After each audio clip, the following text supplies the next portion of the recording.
नमस्कार, तुम्ही पाहता लोकाशा टीव्ही. मी आप्पासाहेब मोहोरकर. अंधश्रद्धेमध्ये लिप्त असलेल्या आणि महिलांचं शोषण करणाऱ्या भोंदू तांत्रिकाला पाठीशी घालणाऱ्या राज्य महिला आयोगाच्या अध्यक्षा रुपाली चाकणकर यांनी तात्काळ राजीनामा द्यावा अशी आक्रमक मागणी जनवादी महिला आघाडी आणि मार्क्सवादी कम्युनिस्ट पक्षाच्या वतीनं करण्यात आली आहे. या संदर्भात मुख्यमंत्री आणि गृहमंत्र्यांच्या नावे जिल्हा प्रशासनाला निवेदन देण्यात आलं असून या प्रकरणाची निष्पक्षपाती चौकशी करण्याची देखील मागणी करण्यात आली आहे. अतिशय जगाच्या पातळीवर लाजविला अशा एप्स्टीन फाईल नंतर महाराष्ट्रामध्ये हा जो खरात नावाचा भोंदूगिरी करणारा ज्या नाशिक शहरामध्ये आता कुंभमेळा होणार आहे,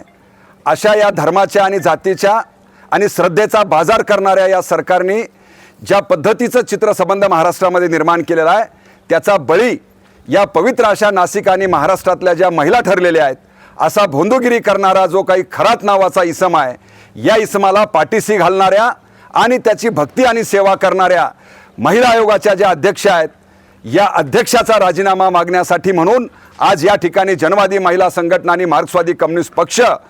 या ठिकाणी निदर्शन करतो आहे. आणि म्हणून अशा संविधानाची शपथ घेऊन संविधानिक पदावरती महिला आयोगाचा अध्यक्ष म्हणून भूषवणाऱ्या रुपाली चाकणकर या माता जिजाऊ आणि सावित्रीबाई फुले आणि रमाईच्या या सगळ्या गौरवशाली महाराष्ट्राच्या इतिहासाला काळं पुसण्याचं काम करतायत, याचा निषेध ही आज आम्ही या निदर्शनाच्या माध्यमातून करतो आहेत. आणि आम्ही अपेक्षा करतो आहेत की या राज्याचे मुख्यमंत्री ताबडतोब त्यांचा राजीनामा घेतील आणि डॉक्टर दाभोळकरांच्या शहीदानंतर जो भोंदू विरोधी जादूटोणा विरोधी कायदा निर्माण झालेला आहे, या कायद्यामध्ये त्यांना सुद्धा आरोपी करतील आणि अशा लोकांना सुद्धा गजाआड करण्याची मागणी आजच्या या निदर्शनामधून मार्क्सवादी कम्युनिस्ट पक्ष आणि जनवादी महिला संघटना करते आहे.